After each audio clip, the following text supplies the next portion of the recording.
मंडळी नमस्कार, मी ॲडव्होकेट अजिंक्य तापकीर आणि कायदेशीर अपडेटमध्ये आपलं हार्दिक स्वागत. मंडळी, तुमच्या कपाटामध्ये, तुमच्या घरामध्ये, तुमच्या कपाटामध्ये एक असं डॉक्युमेंट आहे, ज्याला कोर्टसुद्धा डायरेक्टली जप्त करू शकत नाही. नेमकं झालं काय तर तुम्हाला सांगतो. एका व्यक्तीला फसवणूक करणे, शिवीगाळ करणे, धमकी देणे या सेक्शन्सच्या अंडर त्याच्यावरती एफ-आय-आर फाईल झाली, त्याला जेलमध्ये टाकलं गेलं. त्या आरोपीने बेलसाठी ॲप्लिकेशन केलं.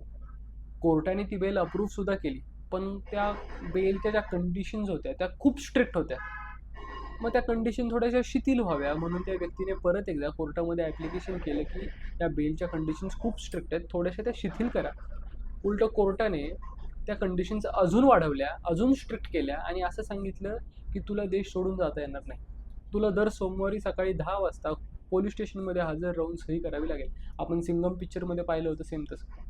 आणि तिसरी कंडिशन म्हणजे तुला तुझं पासपोर्ट ज्युरिस्डिक्शनल मॅजिस्ट्रेट कोर्टामध्ये जमा करावं लागेल.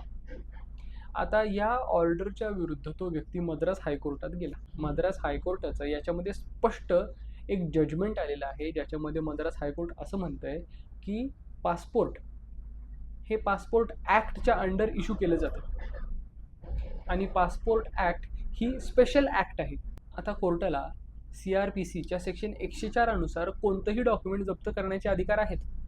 पण पासपोर्ट ॲक्ट ही स्पेशल ॲक्ट असल्यामुळे स्पेशल ॲक्ट जनरल लॉला प्रिवेल करते. म्हणजे पासपोर्ट ॲक्ट ही वरचढ आहे जनरल लॉपेक्षा. म्हणून कुठल्याही कोर्टाला कोणत्याही व्यक्तीचं पासपोर्ट डायरेक्टली जप्त करता येत नाही. जर कोणत्या व्यक्तीचं पासपोर्ट जप्त करायचं असेल तर याची तरतूद पासपोर्ट ॲक्टमध्ये दिलेली आहे, जे की पासपोर्ट अथॉरिटीज कुठल्याही व्यक्तीचं पासपोर्ट जप्त करू शकतात.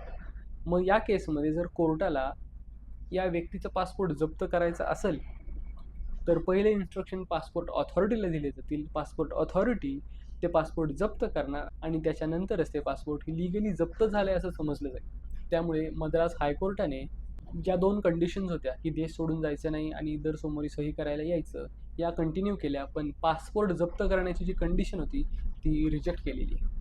व्हिडिओ आवडला असेल तर व्हिडिओला लाईक करा, चॅनलला सबस्क्राईब करा आणि व्हिडिओला हाईप करायला विसरू नका. धन्यवाद.